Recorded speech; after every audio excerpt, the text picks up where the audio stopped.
आज की कथा में हम श्रवण करेंगे भरत जी अपने मृत दशरथ महाराज को किन वचनों के द्वारा अंत्य संस्कार कराते हैं।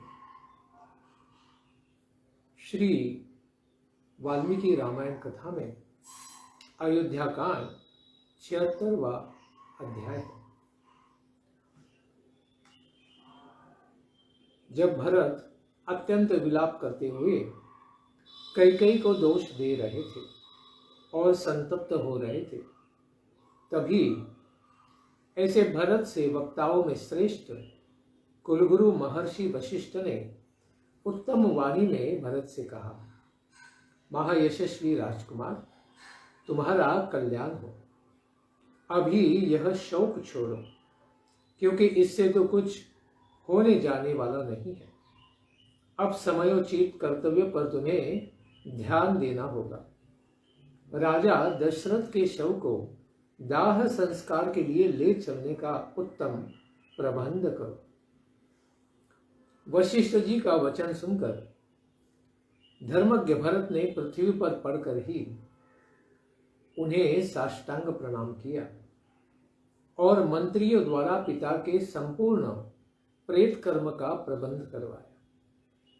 राजा दशरथ का शव सुरक्षित किया गया था। जिस तेल के कड़ाह में उससे उनको बाहर निकाला गया और भूमि पर रखा गया। अधिक समय तक तेल में पड़े रहने के कारण उनका मुख कुछ पीला सा हो गया था। उसे देखने में तो ऐसा जान पड़ता था जैसे दशरथ महाराज सो रहे हो। उसके पश्चात मृत दशरथ महाराज इनके शव को धो और पोंछकर नाना प्रकार के रत्नों से विभूषित ऐसी उत्तम शैया के ऊपर सुलाया गया।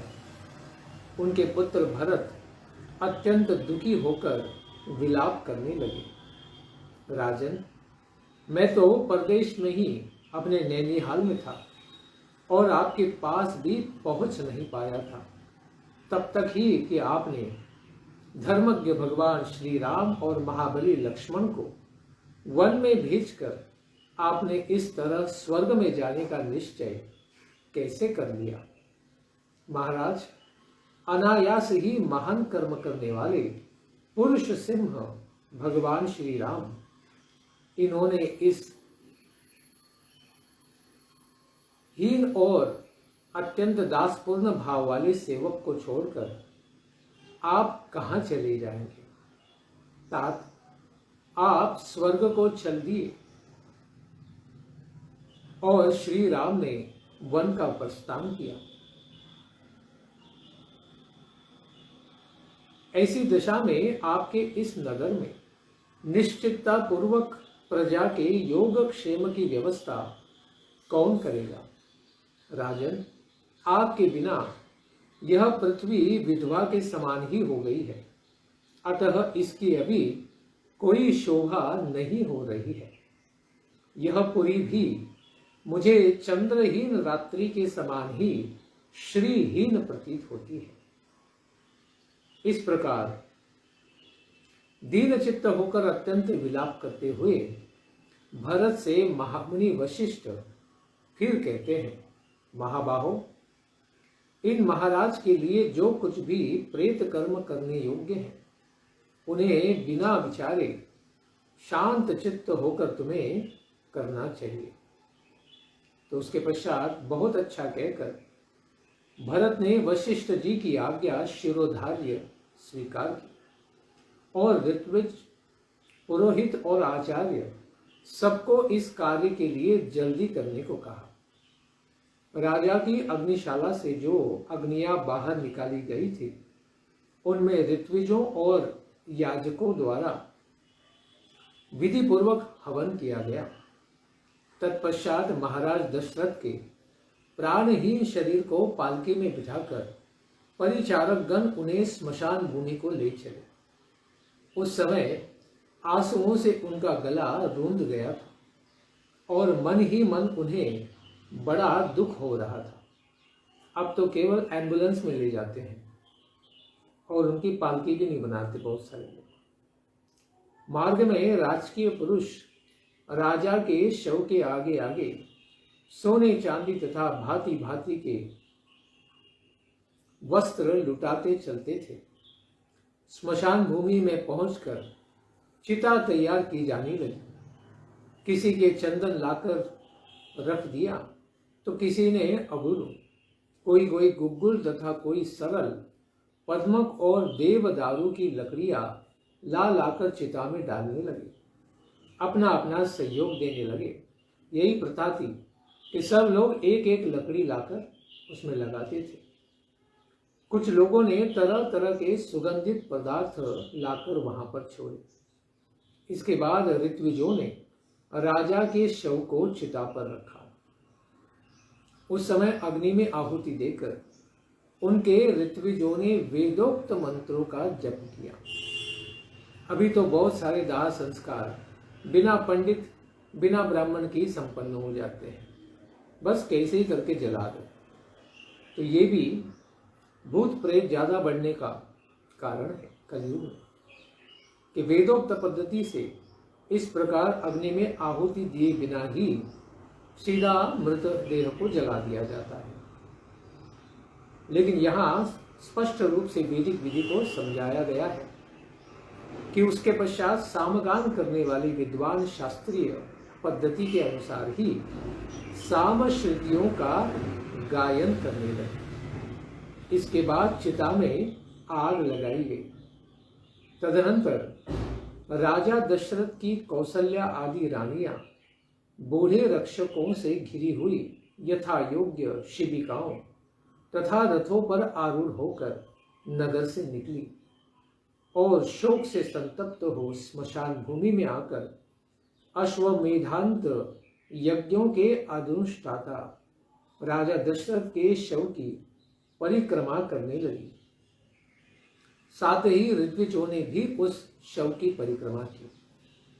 उस समय वहां करुण क्रंदन करती हुई सहस्त्रों शोकार्त रानियों का आर्तनाद कुररियों चित्कार के, कुररियों जो पक्षियां हैं उनकी चित्कार के समान ही सुनाई देता था।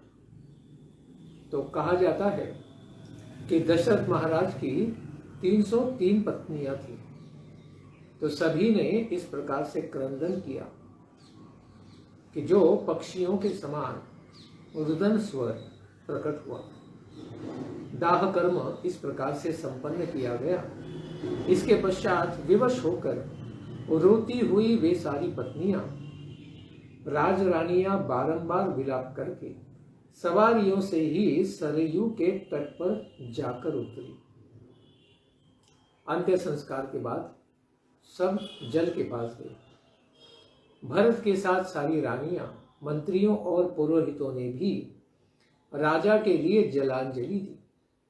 फिर सबके सब नेत्रों से आंसू बहाते हुए नगर में वापस आ गए और 10 दिनों तक भूमि पर शयन करते हुए उन्होंने बड़े दुख से अपना समय व्यतीत किया। इस प्रकार उन्होंने राजा के सम्मान में शांतिपूर्ण मौन व्रत पालन किया और भूमि पर शैया करते हुए किसी भी प्रकार के भोग को स्वीकार नहीं किया। इसके पश्चात भरत पिता महाराज के लिए श्राद्ध का आयोजन करेंगे, जिसमें क्या क्या होता है इसको हम श्रवण करेंगे 77वें अध्याय से।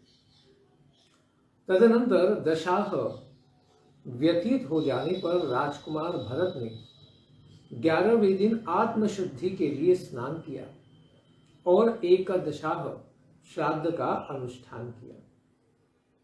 फिर 12वां दिन आने पर उन्होंने अन्य श्राद्ध कर्म यानी मासिक और सपिंडीकरण श्राद्ध किया। उसमें भरत ने ब्राह्मणों को धन, रत्न, प्रचुर अन्न, बहुमूल्य वस्त्र, नाना प्रकार के रत्न, बहुत से बकरे, चांदी और बहुतेरी गौएं भी धन के साथ दान कर दी। राजपुत्र भरत ने राजा के पारलौकिक हित के लिए बहुत से दास दासियां सवारियां तथा बड़े बड़े घर भी ब्राह्मणों को दान दिए, जिसके द्वारा यज्ञ कर्म करके उनका पुण्य यह राजा दशरथ के भाग्य में प्राप्त होगा। उसके पश्चात 13वें दिन प्रातः काल महाबाहु भरत शोक से मूर्छित होकर विलाप करने लगे। उस समय रोने से उनका गला भर गया था। वे पिता के चिता स्थान पर अस्थि संचय के लिए आए और अत्यंत दुखी होकर इस प्रकार कहने लगे, तात, आपने मुझे जिन श्रेष्ठ भ्राता श्री रघुनाथ जी के हाथ में सौंपा था, उनके वन में चले जाने पर आपने मुझे सोने में ही छोड़ दिया है, क्योंकि अब इस समय मेरा कोई भी सहारा नहीं है। तात नरेश्वर, जिन अनाथ हुई देवी के एकमात्र आधार पुत्र को आपने वन में भेज दिया, उन माता कौशल्या को छोड़कर आप स्वयं कहां चले गए? पिता की चिता का वह स्थान मंडल भस्म से भरा हुआ था। अत्यंत दाह के कारण कुछ लाल दिखाई देता था। वहां पिता की जली हुई हड्डियां बिखरी हुई पड़ी थी। पिता के शरीर के निर्वाह का वह स्थान देखकर भरत अत्यंत विलाप करते हुए शोक में डूब गए। उस स्थान को देखते ही वे दीन भाव से रोकर पृथ्वी पर गिर पड़े, जैसे इंद्र का यंत्रबद्ध ऊंचा ध्वज ऊपर को उठाते जाते समय खिसक कर गिर पड़ा हो। तब उनके सारे मंत्री उन पवित्र व्रत वाले भरत के पास आ पहुंचे। जैसे पुण्यों का अंत्य होने पर स्वर्ग से गिरे हुए राजा ययाति के पास अष्टक आदि राजर्षि आ गए थे। भरत को शोक में डूबा हुआ देखकर शत्रुघ्न भी अपने पिता महाराज दशरथ का बारंबार स्मरण करते हुए अचेत होकर पृथ्वी पर गिर पड़े। भरत समय समय पर अनुभव में आए हुए पिता के लालन पालन संबंधी उन गुणों का स्मरण करके अत्यंत दुखी हो सुदबुद होकर उन्मत्त के समान विलाप करने लगे। हाय, मंथरा से जिसका प्राकट्य हुआ है, ऐसे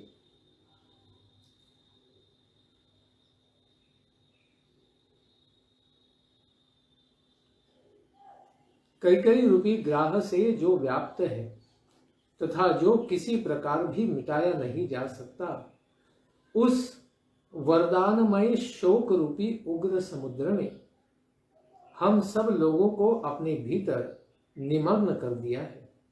तात, आपने जिनका सदा ही लाड़ प्यार किया है तथा जो सुकुमार और बालक है, उन रोते बिलखते हुए भरत को छोड़कर आप कहां चले गए?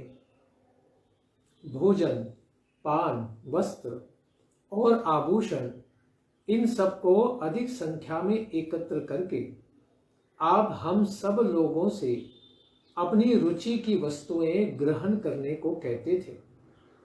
अब कौन हमारे लिए ऐसी व्यवस्था करेगा? आप जैसे धर्मज्ञ महात्मा राजा से रहित होने पर पृथ्वी को फट जाना चाहिए। इस फटने के अवसर पर भी जो यह फट नहीं रही है, यह आश्चर्य की बात है। पिता स्वर्गवासी हो गए और श्री राम वन में चले गए।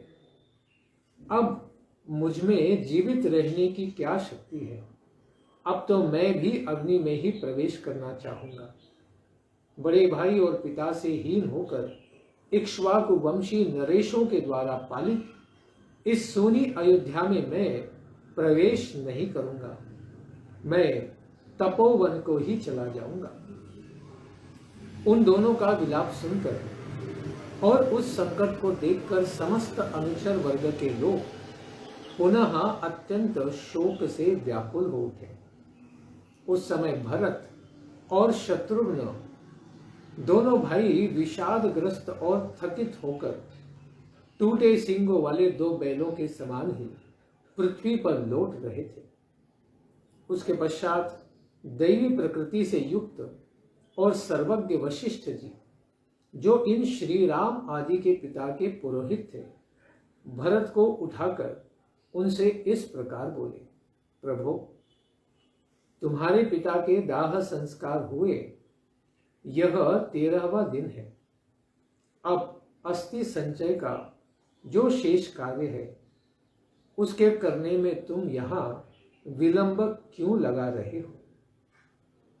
भूख प्यास, शोक मोह तथा जरा मृत्यु, ये 3 द्वंद्व सभी प्राणियों में समान रूप से उपलब्ध होते हैं।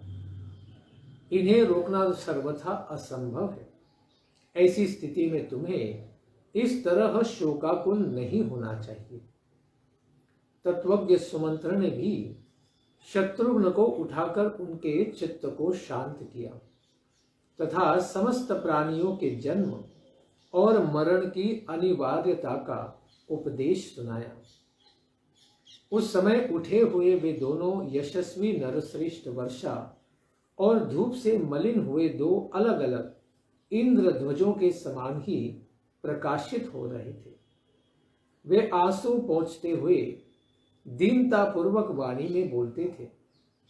उन दोनों की आंखें लाल हो गई थी तथा मंत्री लोग उन दोनों राजकुमारों को दूसरी दूसरी क्रियाएं शीघ्र करने के लिए प्रेरित कर रहे थे। इसके आगे की कथा को हम श्रवण करेंगे कल के प्रातःकालीन सत्र में। धन्यवाद। हरे कृष्ण। भगवान श्री रामचंद्र के पिता महाराज दशरथ महाराज की जय। श्री वाल्मीकि रामायण कथा की जय। भरत महाराज की जय। निताय गौर प्रेमानंदे हरि हरि बोल। जय जय श्री राधे श्याम। जय जय श्री वृंदावन धाम।